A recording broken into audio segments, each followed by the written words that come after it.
प्राणों से प्यारे विद्यार्थियों, साथियों, आज हम चर्चा करेंगे महादेव गोविंद रानडे के राजनीतिक विचार या राजनीतिक दर्शन। यस, जैसा कि मैंने यहाँ नोट भी कर दिया है, महादेव गोविंद रानडे राजनीतिक विचार या राजनीतिक दर्शन। बेटा, आपसे एग्जाम में किसी भी रूप में प्रश्न पूछा जा सकता है कि महादेव गोविंद रानडे के राजनीतिक दर्शन को समझाइए, तो यहाँ भ्रमित ना होइएगा। या फिर आपसे पूछा जाए महादेव गोविंद रानडे के राजनीतिक विचार समझाइए, बात एक ही है।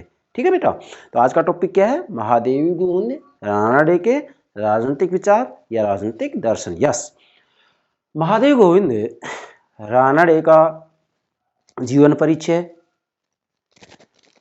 रानडे की रचनाएं, ये हमने आपको पिछले लेक्चर में अच्छे से समझा दिए। आज हम केवल इनके राजनीतिक विचारों की चर्चा करेंगे, क्योंकि मूलतः हम यही तो बात समझना चाहते हैं। हम अध्ययन किसका कर रहे हैं? आधुनिक भारतीय राजनीतिक चिंतन का कर रहे हैं। और आधुनिक भारतीय राजनीतिक चिंतन के जनक कौन है? यस, राजा राम मोहन राय। राजा राम मोहन राय मैंने आपको समझा दिया है। इसके बाद में हम आधुनिक भारतीय राजनीतिक चिंतन के अंतर्गत दूसरा चिंतक ले रहे हैं। कौन? महादेव गोविंद रानडे। बेटा अब ध्यान दें, महादेव गोविंद रानडे आधुनिक भारतीय राजनीतिक चिंतन की उदारवादी धारा के सदस्य हैं। क्या कहा मैंने? उदारवादी धारा के सदस्य हैं। और महादेव गोविंद रानडे, राजा राम मोहन राय, दादा भाई नौरोजी, गोपाल कृष्ण गोखले, बेटा ये तीनों ही विद्वान, ये तीनों ही विचारक उदारवादी धारा के सदस्य हैं। और ब्रिटेन के अंतर्गत जो उदारवादी विचारधारा है, उस उदारवादी विचारधारा की मूल मान्यताओं से भारत के अंतर्गत ये चारों ही विचारक प्रभावित हुए हैं। अर्थात इसलिए महादेव गोविंद रानडे को उदारवादी धारा का समर्थक कहा जाता है या उदारवादी धारा का सदस्य कहा जाता है। मूल बात यह है कि राजा राम मोहन राय, महादेव गोविंद रानडे, दादा भाई नौरोजी और गोपाल कृष्ण गोखले, बेटा ये चारों के चारों ब्रिटेन की उदारवादी धारा की, उदारवादी विचारधारा की मूल मान्यताओं से प्रेरित थे। जैसे उदारवादी धारा का केंद्र बिंदु व्यक्ति की स्वतंत्रता है, तो बेटा इन चारों ही सदस्यों ने व्यक्ति की स्वतंत्रता को स्वीकार किया है। इसी के साथ में उदारवादी विचारधारा व्यक्ति को साध्य मानती है, राज्य और समाज को साधन मानती है। बेटा भारत के अंतर्गत भी महादेव गोविंद रानडे ने भी ये स्वीकार किया है कि व्यक्ति अपने आप में साध्य है और समाज, राज्य ये साधन है। जरा ध्यान दीजिएगा, ये बहुत गंभीर बात है। इसको आप समझ जाएंगे तो फिर इन विचारों को समझने में दिक्कत ही कहाँ है। वैसे मैंने उदारवादी विचारधारा अपलोड कर दी है, आप राजनीतिक विचारधारा नाम से मैंने प्लेलिस्ट बना रखी है, उसमें देख सकते हैं कि उदारवादी विचारधारा की मूल मान्यताएं क्या है। चूंकि यहाँ पर हम उनकी मूल मान्यताओं की चर्चा नहीं करेंगे। जैसे उदाहरण मैं दे सकता हूँ, जैसे विधि का शासन है, लोकतांत्रिक शासन प्रणाली है, संसदीय शासन प्रणाली है, न्यायपालिका की स्वतंत्रता है, शक्ति का विकेंद्रीकरण है। बेटा ये उदारवादी विचारधारा की मूल मान्यताएं। तो इन मूल मान्यताओं से भारत के अंतर्गत या आधुनिक भारत के अंतर्गत महादेव गोविंद रानडे भी प्रभावित हुए हैं। यह बात आपको ध्यान में रखनी है। अब ये बात यदि अच्छे समझ जाते हैं तो महादेव गोविंद रानडे के राजनीतिक विचारों को समझने में आपको कोई दिक्कत नहीं आएगी। हाँ, एक बात और ध्यान देंगे बेटा, देखो अब यहां से आपसे प्रश्न पूछा जा सकता है क्या कि what do you means by political thought? राजनीतिक विचार से आप क्या समझते हैं? तो बेटा राजनीतिक विचार का सीधा सा अर्थ है राज्य संबंधी मौलिक विषयों पर जो चिंतन मनन किया जाता है उसे ही राजनीतिक चिंतन कहते हैं। फिर से बोल रहा हूं, राज्य संबंधी मौलिक विषयों पर जो चिंतन मनन किया जाता है उसे ही राजनीतिक चिंतन कहा जाता है, राजनीतिक विचार कहा जाता है। क्या कहा मैंने? राज्य संबंधी मौलिक विषयों पर जो चिंतन मनन किया जाता है, जो विचार विमर्श किया जाता है, उसे ही राजनीतिक चिंतन या राजनीतिक विचार की संज्ञा दी जाती है। ये बात आपको ध्यान में रखनी है। और आज हम महादेव गोविंद रानाडे के राजनीतिक विचार की चर्चा करेंगे। अब ध्यान दें, मैंने यहाँ पर आपके लिए 2 डायग्राम बनाए हैं। इन 2 डायग्रामों से आप अच्छे से महादेव गोविंद रानाडे को समझ सकते हैं। ठीक है बेटा। अब जैसा कि मैंने आपको ये बताया है पिछले लेक्चर में कि बेटा ये डायग्राम मैंने पूरे भारत के अंतर्गत आधुनिक भारतीय राजनीतिक चिंतन के ऊपर जितने भी विद्वानों ने लिखा है उन सब का सार निचोड़ लेकर के बनाया है। मतलब सब लेखकों की किताबों को अच्छे से समझकर स्वयं के विचार दे करके और फिर आपके लिए मैंने डायग्राम बनाया। और ये डायग्राम ऐसा डायग्राम है जिसके माध्यम से आप आधुनिक भारतीय राजनीतिक चिंतन की उदारवादी धारा से संबंधित जितने भी विचारक हैं उन सबको समझ सकते हैं। और उदारवादी धारा के विचारक कौन कौन है, सदस्य कौन कौन है, इसके समर्थक विद्वान कौन कौन है, फिर से बोल रहा हूँ, यस, राजा राम मोहन राय जो कि आधुनिक भारतीय राजनीतिक चिंतन के जनक कहलाते हैं, संवैधानिक आंदोलन के जनक कहलाते हैं, राष्ट्रीय पत्रकारिता के जनक कहलाते हैं। कौन? राजा राम मोहन राय। तो राजा राम मोहन राय, महादेव गोविंद रानाडे, दादा भाई नौरोजी और गोपाल कृष्ण गोखले। तो आप इन चारों विचारकों को इस डायग्राम के माध्यम से समझ सकते हैं। ध्यान दे बेटा, क्या कहा मैंने, इन चारों विचारकों को आप इस डायग्राम से समझ सकते हैं। इसलिए यह डायग्राम मैं आपको ये चारों विचारक समझाऊंगा, तब तक आपके सामने पेश करता रहूंगा, क्योंकि इसको समझ गए तो आप उदारवादी धारा के जो सदस्य हैं भारत के अंतर्गत आधुनिक भारतीय राजनीतिक चिंतन के अंतर्गत उन सबको समझ जाएंगे। कोई दिक्कत नहीं है, मैं पूरे विश्वास से कह रहा हूं। चलिए अब कैसे समझेंगे। पहला डायग्राम अब मेरे साथ नोट करते जाएं। अगर साथ साथ आपने नोट नहीं किया, नहीं समझा तो बेटा फिर कुछ विद्यार्थी कह देते हैं कि सर हम साइड में हो जाए, स्क्रीनशॉट ले लेंगे। बेटा उससे कोई फ़ायदा नहीं होने वाला है मुन्ना बेटा, उससे कोई फ़ायदा नहीं होगा। अब स्क्रीनशॉट ले लीजिएगा, मैं इधर हो जाता हूँ, समझाऊंगा नहीं, आप कहाँ समझ पाएंगे। जब मैं ये कह रहा हूँ कि मैंने भारत के अंतर्गत जितने भी लेखक उन सबका सार लेकर के, निचोड़ लेकर के फिर अपने विवेक से डायग्राम तैयार किया। मैं प्रत्येक वीडियो इसी तरीके से तैयार करता हूँ। डायग्राम तैयार करने में लगभग मुझे 6-7 घंटे लग जाते हैं। पूरा निचोड़ ले लेता हूँ कि अगर विद्यार्थी आगे ना भी समझ पाए, डायग्राम भी समझ जाते हैं तो काम चल जाएगा। फिर भले ही आप किसी भी कंपटीशन की तैयारी करें, आपको कोई दिक्कत नहीं आ सकती। चलिए सबसे पहले क्या समझना है बेटा कि जो महादेव गोविंद रानाडे हैं वो आधुनिक भारतीय राजनीतिक चिंतन की, मेरे साथ नोट करते जाएंगे, आधुनिक भारतीय राजनीतिक चिंतन की उदारवादी धारा के सदस्य हैं। क्या?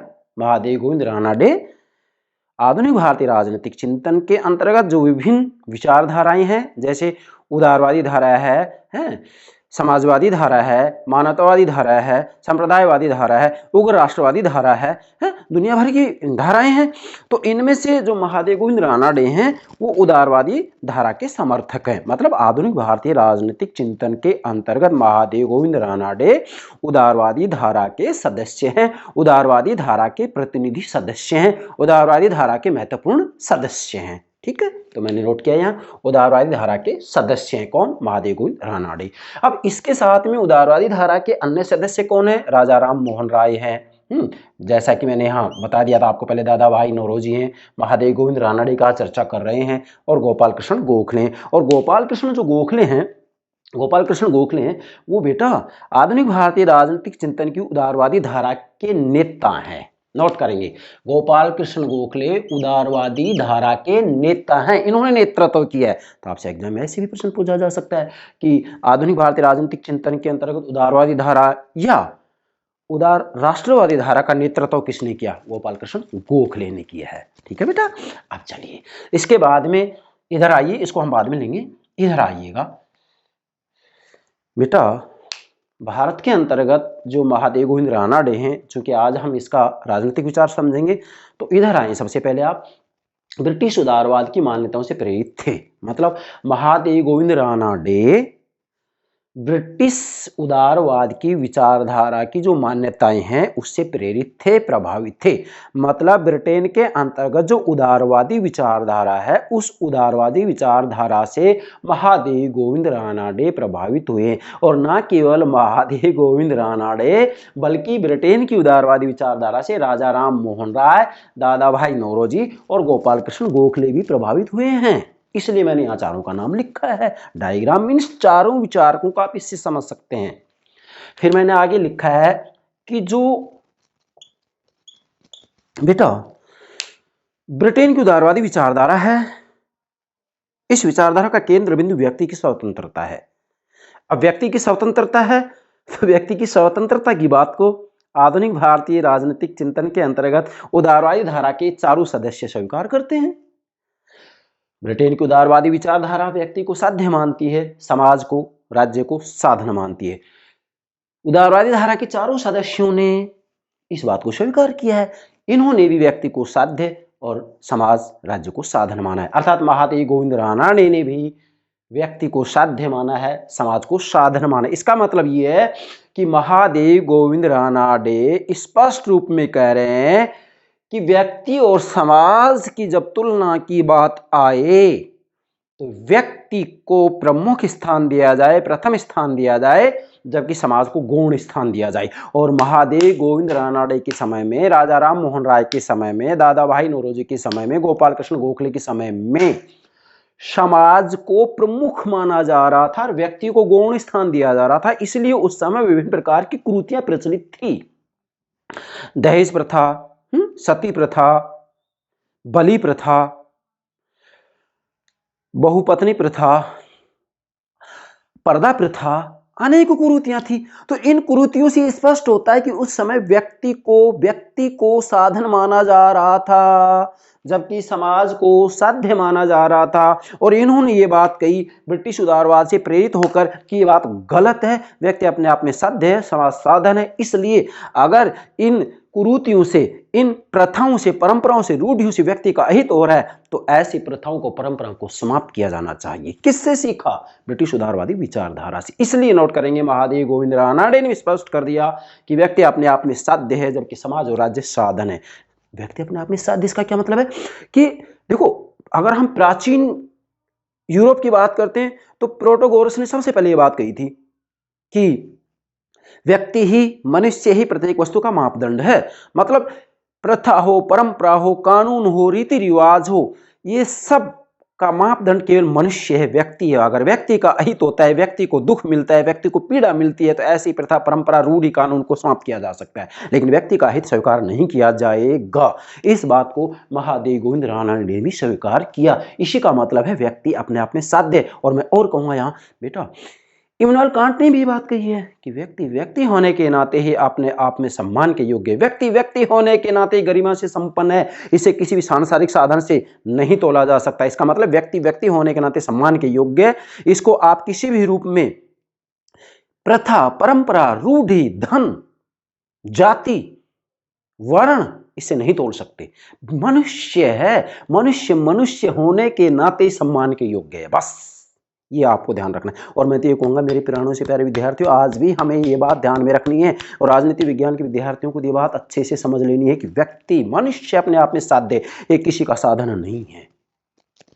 अगर आपको कहीं पर भी साधन बनाया जाता है तो ऐसी स्थिति में आप उसका विरोध कर सकते हैं। हम मनुष्य अपने आप में साध्य हैं। समाज, सामाजिक संगठन, समाज की प्रथाएं, समाज की परंपराएं, कानून, राज्य, कानून, इन सब का हमने अपने लिए निर्माण किया है। और अगर समाज और राज्य के द्वारा व्यक्ति का अहित किया जाता है तो ऐसी स्थिति में समाज की प्रथा, परंपराओं को बदला जा सकता है, राज्य के द्वारा बनाए गए कानून को बदला जा सकता है।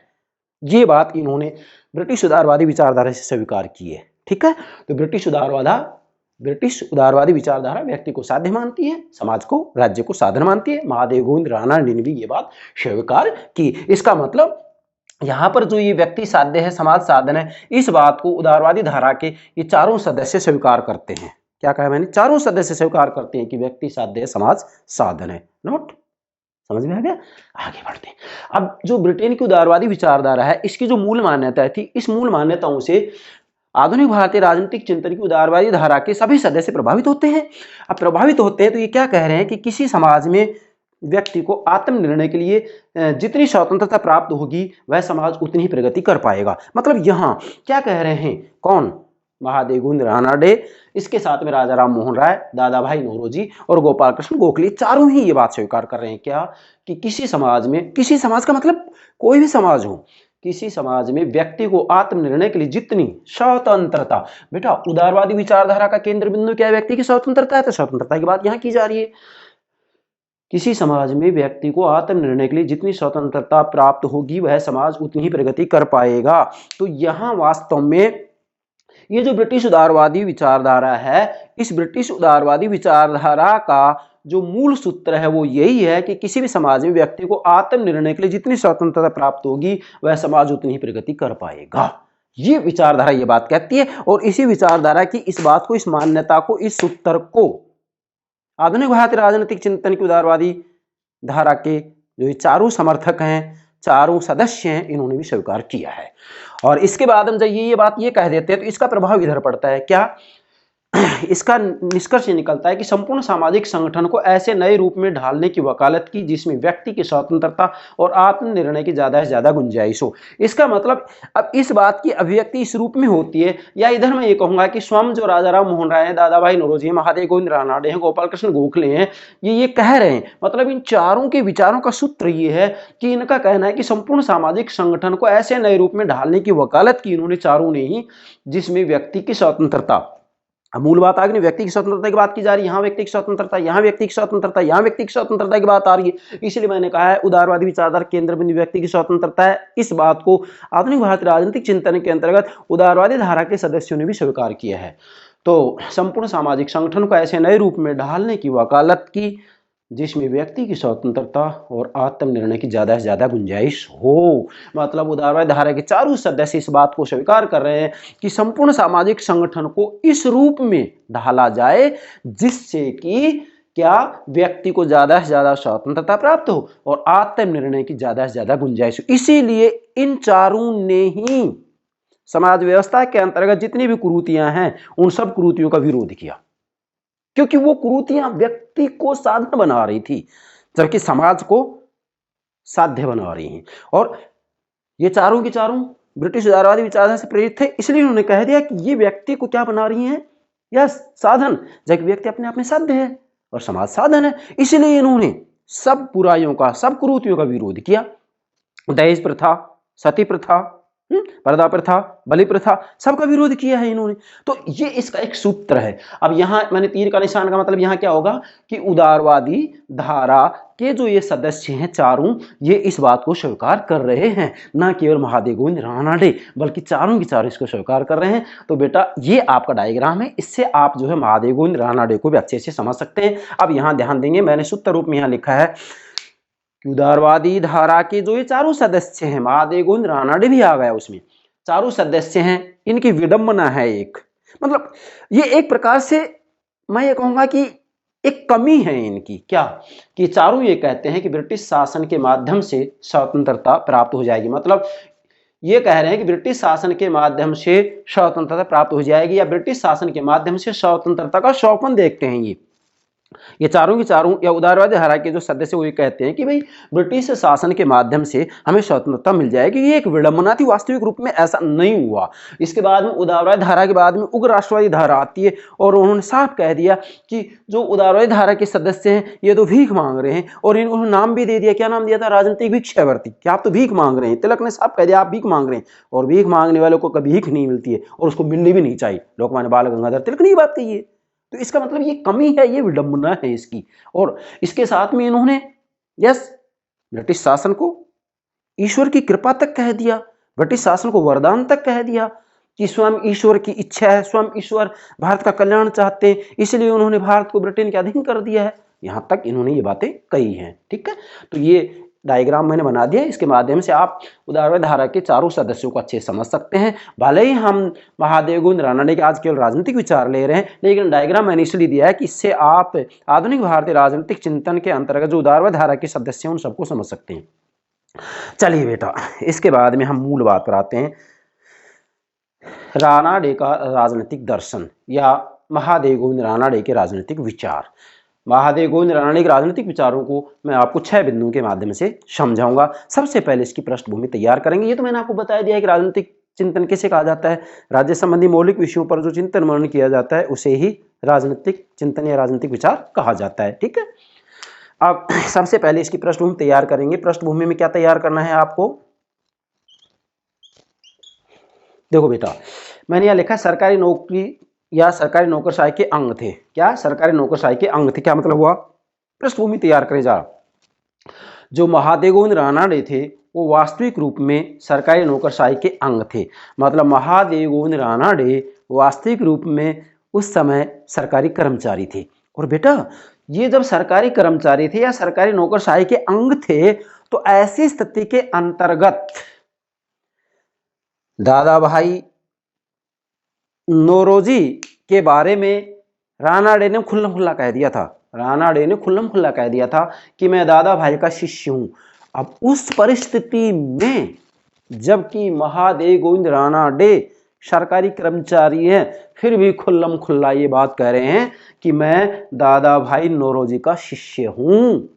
इसका मतलब उस समय ऐसी बातें कहना कोई हंसी खेल नहीं है, परंतु महादेव गोविंद रानाडे में वो साहस था। और वैसे तो महाराष्ट्र के सदस्य में क्या कह सकता हूं मैं। आगे इन्होंने जैसे अपनी किताब भी लिखी थी मराठा शक्ति का उत्थान, तो इसमें डेफिनेटली बहुत महत्वपूर्ण बात बताइए, आगे मैं आपको बताऊंगा। तो ज़्यादा यहाँ पर मुझे कुछ कहने की आवश्यकता नहीं है, आप मेरा संकेत ही समझ गए होंगे बेटा।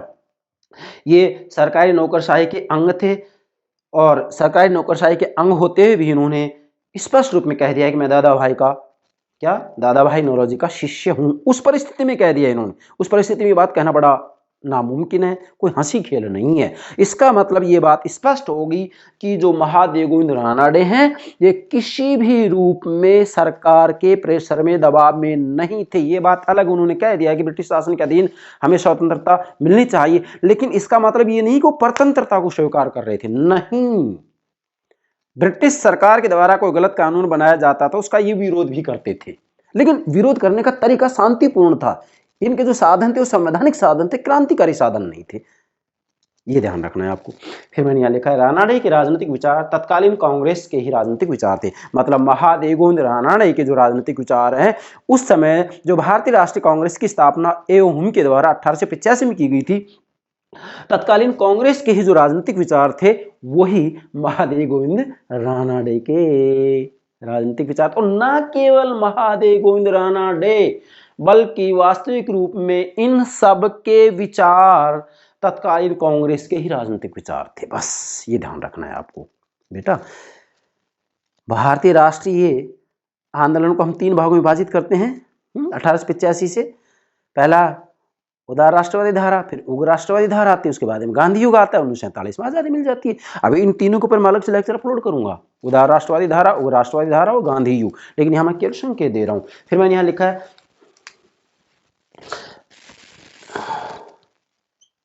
रानाडे के विचार गांधी के लिए रास्ता तैयार कर रहे थे। इसका मतलब ये कि महादेव गोविंद रानाडे ने जो अपने राजनीतिक विचार दिए हैं, महादेव गोविंद रानाडे ने जो अपने विचार दिए हैं, भले ही वो धर्म के बारे में है, आध्यात्मिकता के बारे में है, राजनीति के बारे में है, मतलब राज्य व्यवस्था के बारे में, समाज व्यवस्था के बारे में, समाज के बारे में, अर्थव्यवस्था के बारे में, ये सारे के सारे जो विचार थे किसके, महादेव गोविंद रानाडे के, ये विचार मोहनदास करमचंद गांधी जी के लिए रास्ता तैयार कर रहे थे। और आगे चल करके मोहनदास करमचंद गांधी जी ने इस बातों को स्वीकार भी किया है। आपको पृष्ठभूमि के रूप में समझ लेना है, आगे चल करके हमें मोहनदास करमचंद गांधी जी को भी समझना है, आपको ध्यान रखना है। और मोहनदास करमचंद गांधी जी के जो राजनीतिक गुरु कौन है, यस, गोपाल कृष्ण गोखले, ये भी आपको ध्यान में रखना है। चलिए अब इधर आते हैं, अब हम मूल बात पर आते हैं। राजनीतिक विचार मतलब महादेव गोविंद रानाडे के जो राजनीतिक विचार हैं उन राजनीतिक विचारों को हम 6 बिंदुओं के माध्यम से समझेंगे। अब यहाँ इतनी बात समझ गए हैं तो फिर यहाँ समझने में हमें कोई दिक्कत नहीं आएगी ना, हमारे एक बिंदु के रूप में लेंगे हम। पहला जो इसका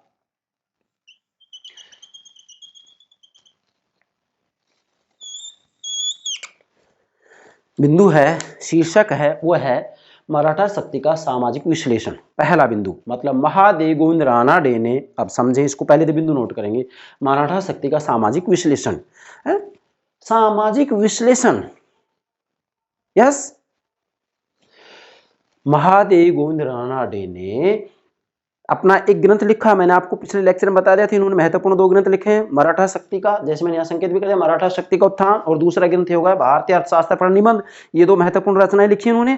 तो महादेव गोविंद रानाडे ने अपने ग्रंथ जो कि 1900 में लिखा है, मराठा शक्ति का उत्थान, नोट करेंगे इस बिंदु में, महादेव गोविंद रानाडे ने अपनी रचना 1900 में लिखी। कौन सी? मराठा शक्ति का उत्थान।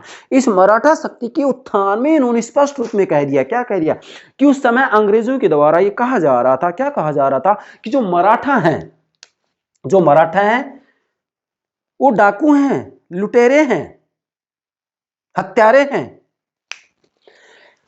महादेव गोविंद रानाडे ने इसका विरोध किया और कह दिया कि मराठा शक्ति का उत्कर्ष ऐसे ही नहीं हुआ है, बल्कि मराठा शक्ति का उत्कर्ष होने का मूल कारण संत तुकाराम, रामदास और एकनाथ के धार्मिक विचार थे, इनके उपदेश थे। किसके? संत तुकाराम, रामदास और एकनाथ के उपदेश थे। इन उपदेशों की वजह से मराठा शक्ति का उत्थान हुआ, मराठा शक्ति का उत्कर्ष हुआ। ये ठीक ऐसे ही है जैसे यूरोप के अंतर्गत जो धार्मिक आंदोलन हुआ था, ऐसे यहां पर एक प्रकार से आंदोलन हुआ था। अर्थात महादेव गोविंद रानाडे ने मराठा शक्ति का जो उत्कर्ष हुआ, मराठा शक्ति का जो उत्थान हुआ, इसका इन्होंने विश्लेषण किया और विश्लेषण कर करके साफ कह दिया कि संत तुकाराम, रामदास और एकनाथ इनके उपदेशों के कारण मराठा शक्ति का उत्थान हुआ है। जबकि उस समय अंग्रेज बार बार कह रहे हैं कि मराठा अपने आप में डाकू हैं, लुटेरे हैं। इन्होंने इस बात का विरोध किया।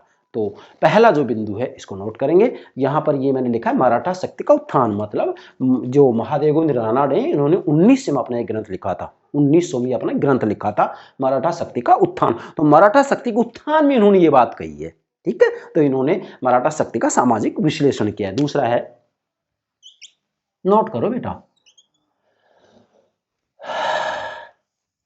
दूसरा तैयार करें। दूसरा बिंदु, भारत में ब्रिटिश शासन का औचित्य। महादेव गोविंद रानाडे के राजनीतिक विचारों को समझना हो, इसके लिए दूसरा बिंदु शीर्षक तैयार करेंगे, भारत में ब्रिटिश शासन का औचित्य। यस, महादेव गोविंद रानाडे ने स्पष्ट रूप में कह दिया, क्या कह दिया, कि ब्रिटिश शासन भारत के लिए वरदान है। और यहां तक कह दिया कि भारत में ब्रिटिश शासन स्वयं ईश्वर की अनुकंपा है, स्वयं ईश्वर का आशीर्वाद है। स्वयं ईश्वर ऐसा चाह रहे हैं कि अगर भारत के ऊपर ब्रिटेन का शासन है तो भारत इससे गर्त में नहीं जाएगा, बल्कि भारत आगे बढ़ेगा, भारत का आधुनिकीकरण होगा। क्यों? क्योंकि ऐसे स्थिति में भारत की जनता, भारत के विद्वान ब्रिटेन की विचारधाराओं से प्रभावित होंगे। और सही बात है, ये ब्रिटेन की उदारवादी विचारधारा से प्रभावित हुए हैं। उदारवादी विचारधारा व्यक्ति की स्वतंत्रता केंद्र बिंदु मानती है, तो इसलिए तो इन्होंने स्वतंत्रता को प्रबल दिया था। दिया है कि नहीं दिया? इसलिए यहां आप ये कहेंगे कि महादेव गोविंद रानाडे जो हैं वो ब्रिटिश शासन को वरदान मानते हैं, दैवीय अनुकंपा मानते हैं, ईश्वरीय अनुकंपा मानते हैं। मतलब यहां पर जो है भारत में ब्रिटिश शासन के औचित्य को इन्होंने स्वीकार किया कि भाई जो ब्रिटिश शासन है वो भारत के हित में है, भारत के लिए वरदान है। और अगर ब्रिटिश शासन होगा तो जो है भारत है वो मध्य युग के अंधकार से निकल करके और उसका आधुनिकीकरण होगा। दूसरी बात, तीसरा, स्वतंत्रता संबंधी धारणा, नोट करें। स्वतंत्रता संबंधी धारणा आप समझे बेटा। ब्रिटिश उदारवादी विचारधारा केंद्र बिंदु क्या है? व्यक्ति की स्वतंत्रता। क्या है व्यक्ति की स्वतंत्रता? तो यहां पर उदारवादी धारा के चारों सदस्यों ने स्वतंत्रता की बात की है। तो समझें स्वतंत्रता संबंधी धारणा, अर्थात जो महादेव गोविंद रानाडे हैं इन्होंने स्वतंत्रता के ऊपर भी अपने विचार दिए हैं अलग से। पहले बिंदु नोट करेंगे, स्वतंत्रता संबंधी धारणा। तो सबसे पहले तो महादेव गोविंद रानाडे ये बताते हैं कि स्वतंत्रता आखिर है ही क्या। तो महादेव गोविंद रानाडे ने साफ कहा है कि नियंत्रण अथवा शासन का अभाव न होकर, मतलब जो स्वतंत्रता है वो नियंत्रण अथवा शासन का अभाव नहीं है। ये नहीं इसका मतलब कि नियंत्रण नहीं हो, वहां पर कोई शासन ही नहीं हो, नहीं नहीं नहीं नहीं, स्वतंत्रता की अर्थ नहीं है। तो नोट करेंगे, महादेव गोविंद रानडे ने स्वतंत्रता का अर्थ बताते हुए कहा है कि नियंत्रण अथवा शासन का अभाव न होकर कानून की व्यवस्था के अंतर्गत शासन है। मतलब महादेव गोविंद रानडे ने स्वतंत्रता का अर्थ क्या बताया? कानून की व्यवस्था के अंतर्गत शासन है। क्या कहा इन्होंने? कानून की व्यवस्था के अंतर्गत शासन है।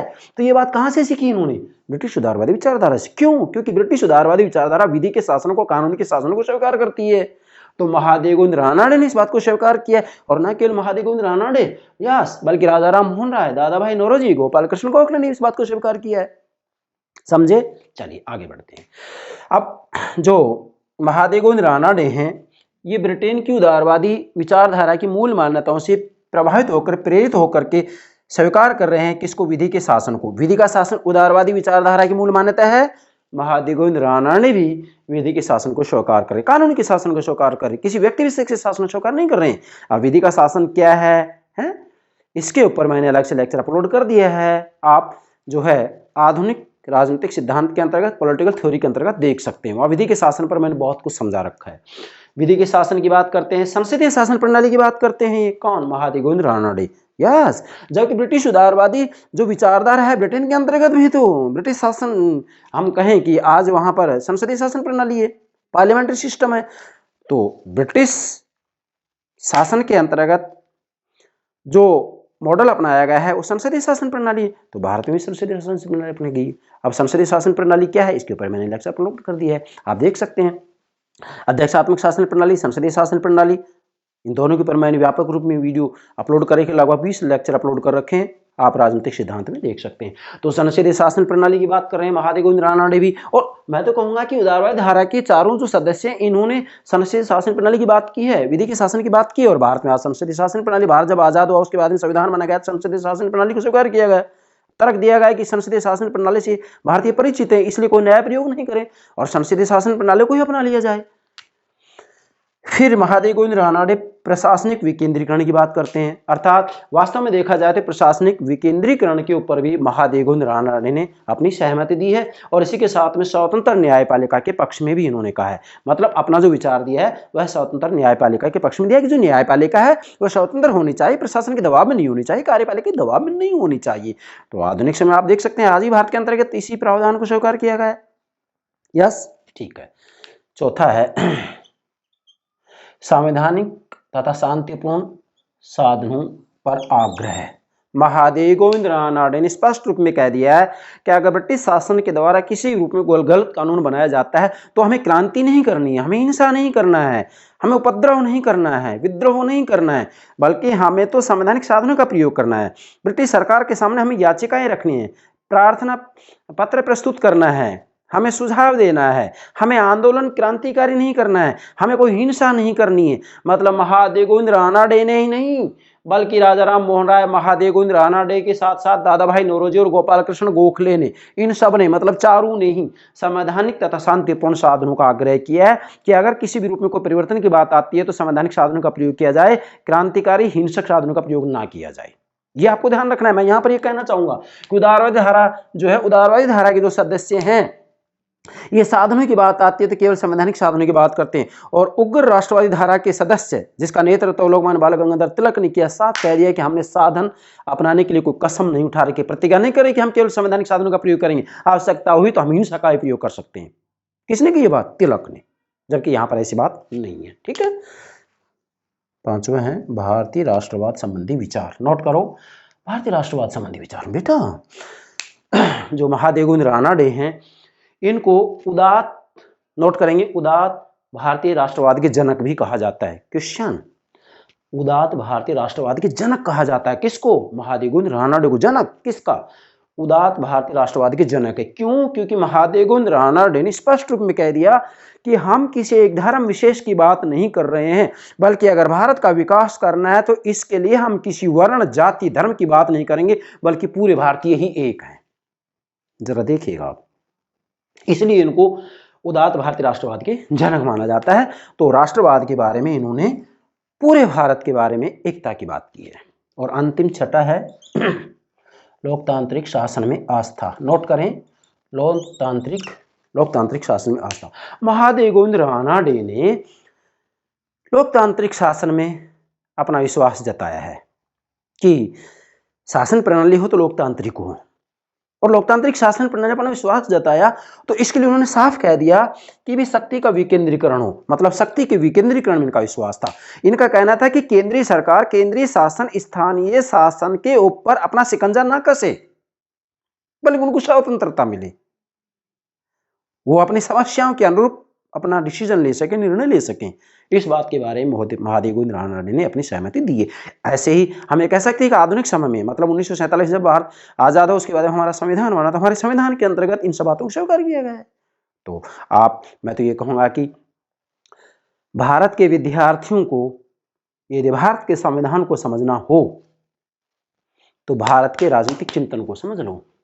मैं तो यहाँ पर कह रहा हूँ कि अगर भारत के विद्यार्थियों को भारत का संविधान अच्छे से समझाना हो तो भारत के राजनीतिक विचारों को समझा दो, संविधान स्वतः समझ में आ जाएगा। क्योंकि भारत के जो राजनीतिक विचारक हैं, उन राजनीतिक विचारकों के विचारों की अभिव्यक्ति भारत के संविधान में होती है, बस ये सार है। ठीक है बेटा, तो यहाँ तक मैंने आपको बता दिया है। मतलब महादेव गोविंद रानडे का जो राजनीतिक दर्शन है, जो राजनीतिक विचार है, इनको आप 6 बिंदुओं के माध्यम से बेहतर तरीके से समझ सकते हैं। तो ये इसका जो है संपूर्ण बात ये होगी, अर्थात महादेव गोविंद रानडे के जो राजनीतिक विचार है, इन राजनीतिक विचारों में जो केंद्र बिंदु बात आती है वो स्वतंत्रता की ही तो आती है, और धारा केंद्र बिंदु भी व्यक्ति की स्वतंत्रता ही है।